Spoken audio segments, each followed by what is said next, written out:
Saudara, sejak dilaksanakan pertama kali pada 12 Desember 1950, program transmigrasi di Indonesia terus berkembang sehingga berhasil membentuk 1.529 desa. Peringatan Hari Bakti Transmigrasi ke-72 diharapkan dapat menjadi momentum dalam menggelorakan kembali program transmigrasi demi kemajuan, kebangkitan, serta kemaslahatan Indonesia.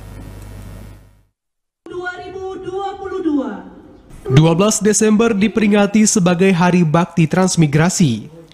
Tanggal tersebut mencatat pelaksanaan program transmigrasi pertama kali di Indonesia, yaitu tanggal 12 Desember 1950.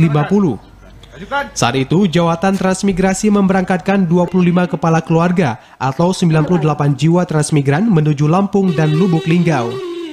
Seiring berkembangnya waktu, saat ini program transmigrasi menjadi salah satu jalan mencapai Sustainable Development Goals atau tujuan pembangunan berkelanjutan yang memiliki 18 tujuan, diantaranya desa tanpa kemiskinan, desa tanpa kelaparan, desa sehat dan desa sejahtera, hingga desa tanggap perubahan iklim.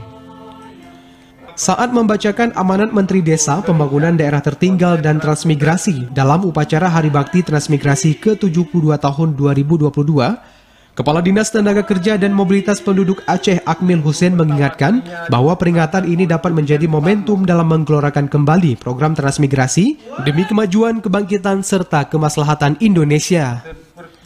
Menurut Akmil, dalam konteks keacehan, program transmigrasi telah berhasil membentuk 134 desa definitif yang berada di 16 kecamatan di 3 kabupaten kota.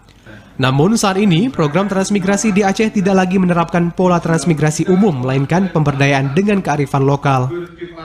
Di Aceh, dengan pola saat ini, transmigrasi tidak lagi seperti yang lalu dengan pola transmigrasi umum. Kita lebih cenderung kepada transmigrasi pemberdayaan masyarakat lokal dengan penempatan warga-warga sekitar dan KSDA. KSDA dalam pengertian kita ada kerjasama dengan antar daerah. KSAD ya, antar daerah kita bisa menempatkan warga-warga transmigran atau pecahan-pecahan KK ataupun masyarakat yang kita rekrut dari masyarakat miskin yang bisa kita berdayakan untuk meningkatkan taraf hidup maupun yang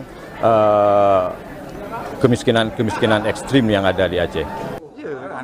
Dalam momentum peringatan Hari Bakti Transmigrasi ke-72 tahun 2022, Akmil Hussein menyampaikan penghargaan kepada seluruh insan transmigrasi, baik pemerintah daerah, para penggerak transmigrasi, serta para anggota keluarga transmigran atas semangat yang telah ditunjukkan sejak pertama kali program transmigrasi dimulai di Aceh, yaitu pada tahun 1975 di Cotgiri, Aceh Utara. Tim Liputan TVRI Aceh melaporkan.